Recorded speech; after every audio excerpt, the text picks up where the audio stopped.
What I have, maybe it could be great, maybe not. I just got to go out and find out today. Today's definitely a proving test. Well, he's by unbridled. He's certainly bred to be a distance horse. He looks the part. He looks like a fabulous horse, and he did have some excuses in the Gotham. First of all, it was a one-turn mile, and he's really a two-turn kind of horse.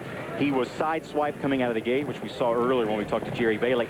That was overrated, I think, because he was going to be way back there anyway. The pace was so fast. It never helps to get thrown sideways, though. No, it could have intimidated him. And then coming down the stretch, watch him now. He's on the outside in the yellow silks with the yellow blinkers. Look at him leading with his left front leg.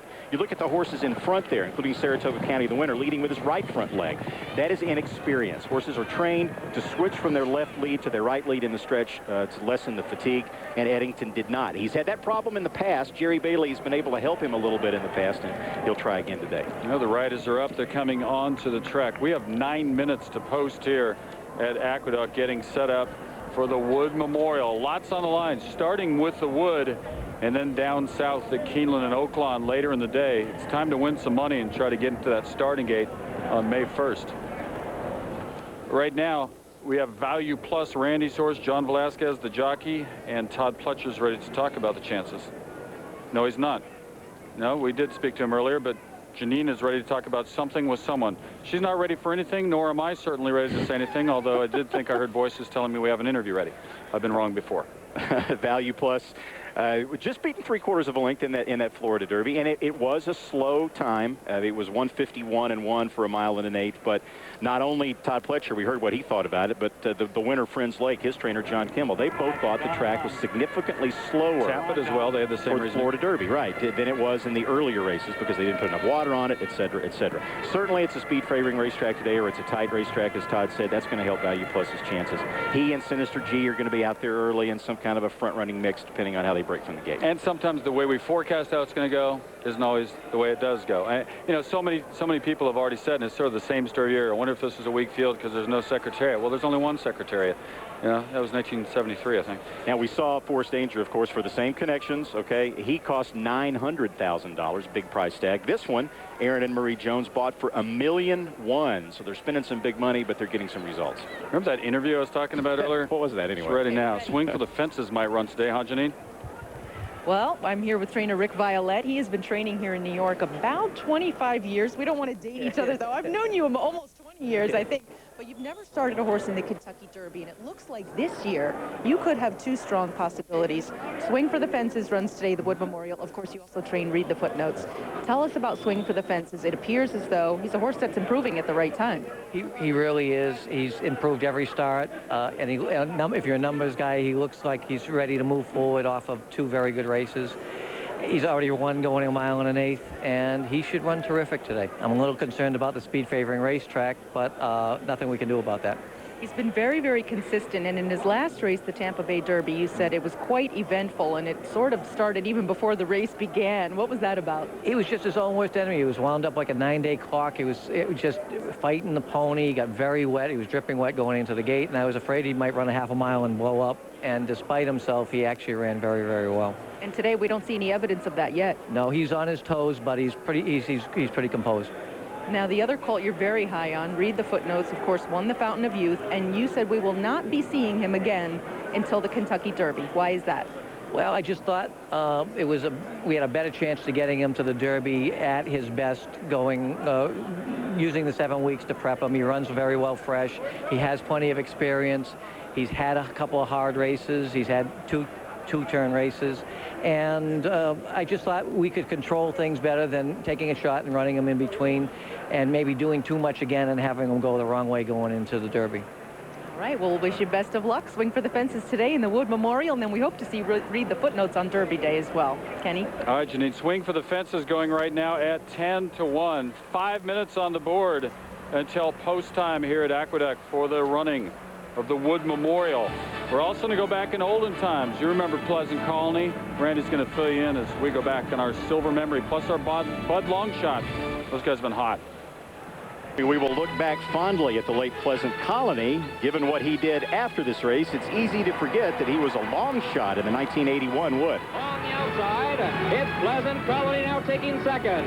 Noble Nashville back into third. There goes Pleasant Colony. Pleasant Colony has now got the lead. Going clear by 3. Cheer the Blues is second, and Highland Blade making up ground very quickly. Cheer the Blues back into third. Pleasant Colony has the lead. Highland Blade is second. Cheer the Blues in third. Pleasant Colony in front. Cheer the Blues was even money that day. Pleasant Colony paid $27.40, the third highest price in Wood history, and of course went on to win the Kentucky Derby in the Preakness for trainer Johnny Campo. And you can learn more about the patriarchs of racing on KentuckyDerby.com. Go back and check out those. Well, Tappet has something going, right? Because Tappet was 6th in the Florida Derby. Is that the relationship here? Yeah, Pleasant Colony was a dull 5th, beating double-digit margin in lengths, and Tappet also is coming off a pretty, an uncharacteristically weak performance for him in that race, but Michael Dickinson warned us going in that he probably wouldn't win anyway. Well, what we liked about him, not just what he had done, but those figures. A 90 and a 98 to open up as a 2-year-old. Takes a big, long layoff, doesn't do much at Gulfstream. Maybe there was a reason why his trainer thinks he has a clue. Well, we're not quite at 100% at our best. He came back from Florida with a pretty significant lung infection. It takes 28 days for a lung to have a new lining, and we're right on that 28 days. So we're not 100% fit because he missed quite a bit of training. If he was third today, I would be over the moon. Well, I'd rather actually that he finish more forwardly than that personally, but it'd be okay. You bet him, right? There's another one that could be okay, too. All right, we're getting close to the line here, checking out the odds right now, what the people think. We got Tappet at 5-1. Tappet's at 5-1. Favorite stands at 5-2. That's the 6 value plus. Randy, that's your choice in this, but you have another, the one where you make a little bit more money, right? The Budweiser long shot.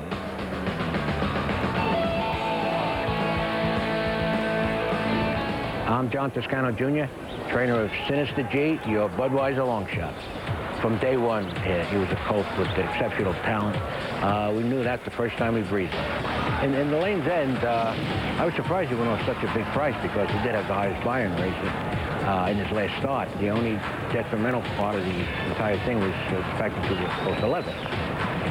We were a little concerned over that, but he overcame it, got over to the fence, and he did the rest. The rest was history. It's especially great for me because it involves my own family. My 2 sons own them, my other son rides them, and I train them, so it's quite a family affair. The horse is training great, and we're looking for a big effort from him. Oh, no respect whatsoever. 16-1 at Turfway, 17-1 as we stand here now. It'll be quite a crowded winner circle if this horse wins. They have 29 people here, not including the little kids, to watch Sinister G, because John Toscano, the trainer, grew up just 2 blocks from Aqueduct. So a lot of people around here rooting for him as a sort of a home course. Did he go to that restaurant that you always take everybody to? There's a Don good Italian restaurant. Yeah, it's a very good restaurant just a couple blocks from here. How about Consecrate? Consecrate, in a word, any shot here? I think he's overmatched, personally. Very well. They're going forward to the gate. Tom Durkin's about to call it. Tom. Cuba, the last to load into the gate. The board says 85-1. He might try to get to the lead from his outside post. Not a long run to the first turn here at Aqueduct in a 1:08 race. It's just about less than 100 yards. In the gate, ready for the start of the 80th running of the Wood Memorial.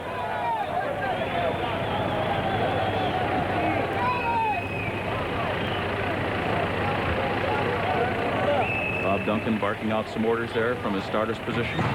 And Sinister G is breaking well. Consecrate has some early speed. Value Plus, Master David comes on through in between horses and swing for the fences. And they hit the first turn. Value Plus and Sinister G will vie for the early lead. Master David in the early mix. Deftly move over to the inside third. Cuba fourth. And Eddington right up on the pace today. 2.5 lengths from the lead and in the clear on the outside. Swing for the Fences is running in 6th. Royal Assault is 7th, and Consecrate is 8th on the outside. Little Math Man is 10 lengths from the lead and down toward the inside, followed by Horns Hope, and Tappet is the last of 11. The opening quarter, 23 3/5 seconds. Sinister G pokes ahead in front of Value Plus, and emboldened by that challenge, Value Plus counters right back. Sinister G and Value Plus stride for stride through a half in a solid 47 seconds flat. Then on the outside, Jerry Bailey has Eddington moving sweetly in 3rd position. Down toward the inside, it's Master David. Cubitt between those two. Then farther back, it's Swing for the Fences, who's beginning to pick it up. And Tappet is full of run. Tappet is running very strongly, about 6 lengths from the lead, and really hasn't been asked for run yet, and there's 3 furlongs to go. Farther back, it's Wild Assault, and they're coming to the top of the stretch. Eddington is 4 wide. Cuba fights on in between horses. Value Plus down toward the inside. Swing for the Fences, swings to the outside. Master David in behind a wall of horses at the fence, and he's 5th. And Tappet takes to the outside, and they charge into the final furlong of the Wood Memorial. Swing for the Fences. Master David comes up the inside. Tappet heavy drive on the far outside. Eddington doing his best. 4 of them down to the finish now. Master David comes on through. Tappet, Eddington fights on. It's going to be a blanket finish. Here's the wire, and Tappet takes it.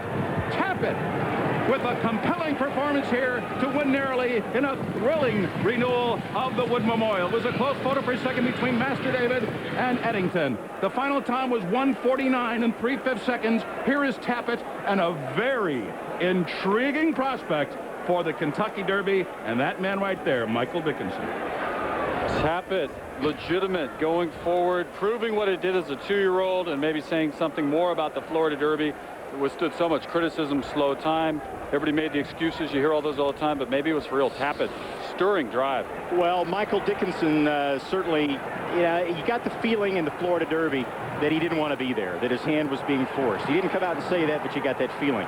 You sort of read between the lines and maybe got that feeling today for the Wood Memorial. We just heard him say he'd be over the moon with a 3rd place finish. And yet Tappet, once again, not as much of a miracle as some of Michael Dickinson's other horses, but he gets up to win it. He's in a good position. The photo for second is going to be very important. Eddington, if he loses that photo and he finishes 3rd, is not going to have the earnings probably to move on and get into the Kentucky Derby. Master David is in that photo with him.